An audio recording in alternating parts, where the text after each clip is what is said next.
Hi hello welcome to plus TV. నేను మీ Hema Malini and ఇప్పుడైతే నేను మన స్టూడియోలో లేటెస్ట్ సెన్సేషన్ అని చెప్తాను. ఎందుకంటే ఈయన సినిమా ఎప్పుడెప్పుడు వస్తుందని చాలా మంది వెయిట్ చేస్తున్నారు కదా.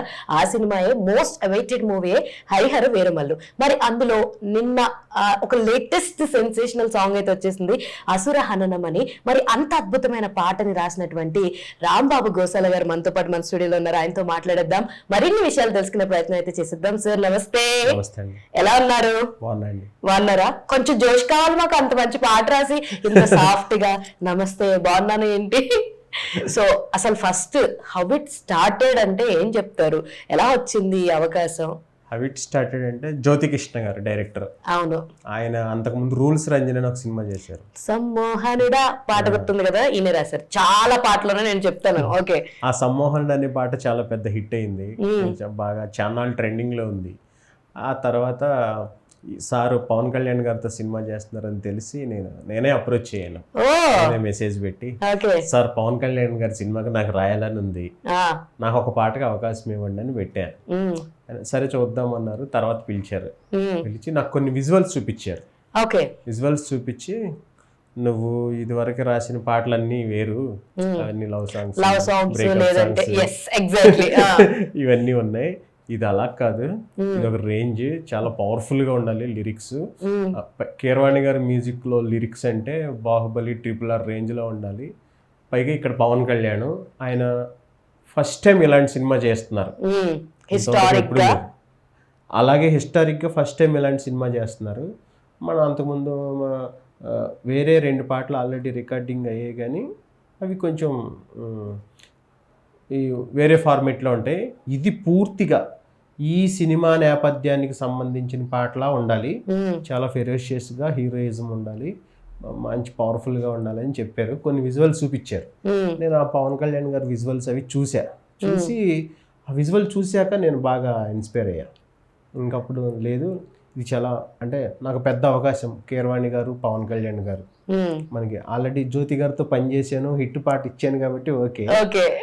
వీళ్ళిద్దరిని మనం ఇంకా పీక్స్ అనమాట. మ్యూజిక్లో ఆయన పీక్స్ అయితే హీరోల్లో ఈయన క్రేజ్లో అవ్వచ్చు. ఇప్పుడు ఇంకా మరి ఎలక్షన్ తర్వాత, డిప్యూటీ సీఎం అయిన తర్వాత అన్ని రకాలుగా ఈయన పీక్స్లో ఉన్నారు. ఇప్పుడు మనం అదిని ఏం రత్నం గారు చాలా భారీ సినిమాలు ఆయన ఇదివరకు భారతీయుడు, నరసింహ, ఖుషి, పెద్ద అంటే జీన్స్, ఒకే ఒక్కడు, చాలా బిగ్గెస్ట్ బ్లాక్ బస్టర్లు ఆయన్ని దృష్టిలో పెట్టుకున్నా. ఇంతమంది ఉన్నారు. మనకేమో చాలా సంవత్సరాల తర్వాత ఒక పెద్ద అవకాశం వచ్చింది. రెగ్యులర్గా నేను ఏవోటి రాస్తూ ఉంటా. సార్ ఆల్మోస్ట్ ఇందాక మాటల్లో మేము తెలుసుకున్నాం, ఇది 200 సినిమా హరిహర వీరమల్లు. 200 సినిమా దాకా మీకు పవన్ కళ్యాణ్ గారికి రాసే అవకాశం రాలేదు. అవును, అంతేనా? ఇప్పుడు వచ్చింది, దీన్ని మనం చాలా బాగా చేసుకోవాలి అని రాసి అనమాట. ఒక 4 వేరియేషన్ లాగా పెట్టుకుని కొంచెం స్లోగా స్టార్ట్ అయ్యి, కొంచెం అలా రేజ్ అయ్యి, జమ్మన్ రేజ్ అయ్యి, ఇంకా ఎండింగ్లో ఫుల్ బ్యాంగ్ బ్లాస్టింగ్ లాగా అలా నేను రాసేటప్పుడే కొంచెం ఈ వేరియేషన్ అనేది మైండ్లో అనుకుని వజ్రదేహాయ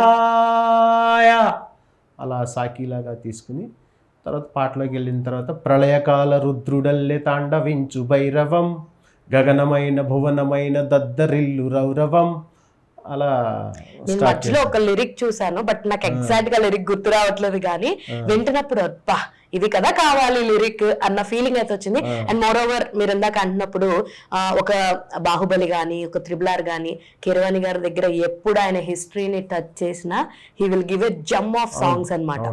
చిన్నప్పుడు నాకు ఆయన మేజర్ చంద్రకాంత్ సినిమా ఐడియా ఉందా?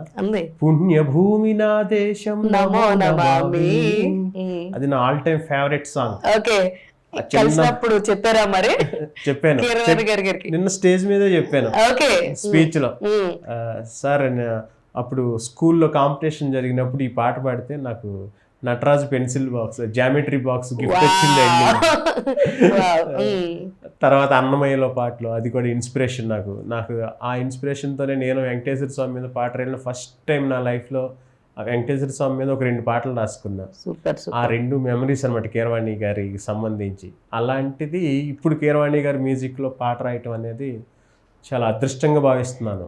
ఎందుకంటే ఆయనకి పాట వేటూరు గారు, సీతారామ శాస్త్రి గారు, చంద్రబోస్ గారు, వీళ్ళు, లేదంటే వాళ్ళ నాన్నగారు శివశక్తి దత్త గారు, లేదంటే ఆయనే ఒక 50 పాటల వరకు రాశాడు కీరవాణి గారు సినిమాల్లో. రీసెంట్ గా షష్టిపూర్తి సినిమాలో కూడా కీరవాణి గారు రాశారు పాట. అవును.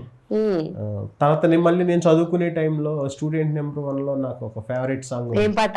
ఎక్కడో పుట్టి ఎక్కడో పెరిగి ఇక్కడే కలిసాం. ఎందుకంటే నేను ఆ పాట ట్యూన్ ని బేస్ చేసుకుని మా ఇంజనీరింగ్ క్లాస్మేట్స్ అందరి మీద ఒక పాట రాశాను అనమాట. అందరూ ఆ ట్యూన్ చాలా కన్వీనియంట్ గా ఉంటుంది మనం మార్చి రాసుకోవడానికి. అలా చిన్నప్పటి నుంచి ఏదో ప్రతి స్టేజ్ లోనూ నన్ను ఆయన ఇన్స్పైర్ చేసుకుంటూనే వచ్చాడు. స్కూలింగ్లో, హై స్కూల్ స్టేజ్లో, ఇంటర్మీడియట్లో, ఇంజనీరింగ్లో, అలా. ఇప్పుడు ఆయనకి పాట రాయటానికి నాకు 10 years పట్టింది అనమాట. చాలా పవర్ఫుల్గా వచ్చింది, కుదిరింది. సరే, యాక్చువల్లీ ఇందాక మనం మాట్లాడుకుంటున్నట్టుగానే ఈ పాట వినంగానే నాకు బాహుబలిలో హే సాహా ఆ ఫీల్, ఆ వైబ్, ఆ సీన్ కి, ఆ సాంగ్ కి ఉన్నటువంటి సీన్ ఎలివేషన్స్ నాకు ఈ హరిహర వీరమల్లు సాంగ్ చూస్తున్నంత సేపు దానికి డబుల్ ట్రిపుల్ గా అనిపించింది కూడా. అది అంతా కీరవాణి గారు, అదే ఆయన మాయే. అండ్ ఇంకోటి తెలుసా, నేను ఒక కీరవాణి గారు మాట్లాడుతూ చూసాను ఒక ఛానల్ తోటి. సరే సాంగ్ చాలా బాగుందండి, అదిరిపోయిందండి అని అంటే, అదంతా రాంబాబు గారు లిరిక్స్ మహిమ. ఆయన అంత అద్భుతమైన లిరిక్స్ ఇచ్చారు కాబట్టి ఇంత అద్భుతంగా నేను సాంగ్ చేయగలను అని అన్నారు. ఈ వర్డ్స్ మీరు అడ్మైర్ చేసి. Thank you sir, thank you very much. మీలాంటి వాళ్ళు నన్ను మెచ్చుకోవటం అనేది నిజంగా నా అదృష్టం. ఎందుకంటే వాళ్ళు మహానుభావుడు ఆయన. ఎందుకంటే మన భారతదేశ కీర్తి ప్రతిష్టలను విశ్వవ్యాప్తంగా విస్తరింపచేసి ఆస్కార్ని తీసుకొచ్చిన మహానుభావుడు.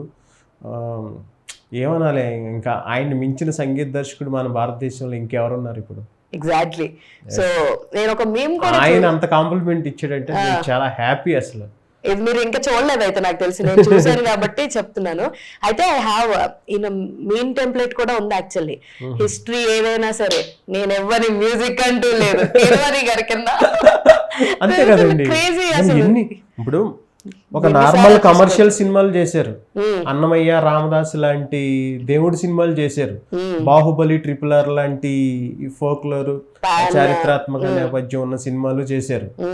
ఆయన చెయ్యని జోనరే లేదు అసలు. చాలా అంటే సెంటిమెంట్ సినిమాలు కూడా చేశారు. నాకు పుణ్యభూమి నా దేశం పాట ఎంత ఫెరోషియస్ గా, హీరోయిజం గా ఉంటుందో, ఒకటి బాలయ్య బాబుది బొబ్బిలి సింహం అని ఒక సినిమా ఉంటుంది, దాంట్లో ఒక సెంటిమెంట్ సాంగ్ ఉంటుంది, శ్రీరస్తు శుభమస్తు కొత్త పెళ్లి కూతురా కళ్యాణమస్తు అని ఒక పాట. ఆ పాట విజువల్ గా చూస్తుంటే మనకి ఏడుపు వస్తుంది. అంటే అక్కడ సిచ్యువేషన్, క్యారెక్టర్ని బట్టి. దాని తర్వాత మళ్ళీ నాకు స్టూడెంట్ నెంబర్ 1 ఇలా కొన్ని సినిమాలు ఉన్నాయి ఆయన ముందుకు నడిపించిన సినిమాలు.